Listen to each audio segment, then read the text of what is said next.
तर मोदींनी सरन्यायाधीश धनंजय चंद्रचूड यांच्या निवासस्थानी गणपतीचं दर्शन घेतलं आणि या भेटीवर संजय राऊतांकडून टीका करण्यात आली आहे। सरकार वाचवण्यासाठी वेगळं काही घडतंय का अशी शंका संजय राऊतांनी उपस्थित केली। शिवसेना राष्ट्रवादी संपवण्यासाठी न्यायालयाची मदत घेतली जाते का असा सवाल राऊतांनी केलाय।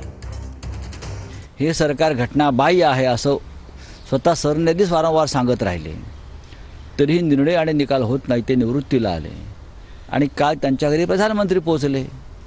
त्याच्यामुळे ह्याच्यामागे काही वेगळं काय घडतंय का हे सरकार वाचवण्यासाठी, किंवा शिवसेना राष्ट्रवादी काँग्रेससारखे महाराष्ट्र स्वाभिमानी पक्ष हे पूर्णपणे खतम करायचे आणि त्यासाठी न्यायालयाची मदत घेतली जाते का, या लोकांच्या मनातल्या शंका काल घट्ट झाल्या, पक्क्या झाल्या।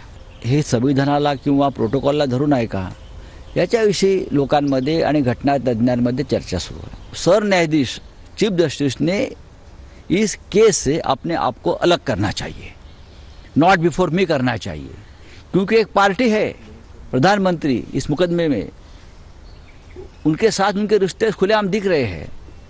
ऐसे में क्या चंद्रचूड़ साहब हमें न्याय दे पाएंगे? 3 साल से तारीख पर तारीख हो रही है। देशामध्ये नवीन पद्धत, नवीन अजेंडा किंवा नवीन पायंडा हा भाजपकडून सातत्यानं आपल्याला बघतोय नवीन पायंडा पडताना। जो जाना मदत जो वांछिल ते लावो, यांना काय हवं ते त्यांना काय हवं ते त्यांना। पण हा गणपती एक याचा वेगळा महत्व आहे गणपती बाप्पांचा, त्याला वेगळ्या अर्थानं मी काही बोलणार नाही।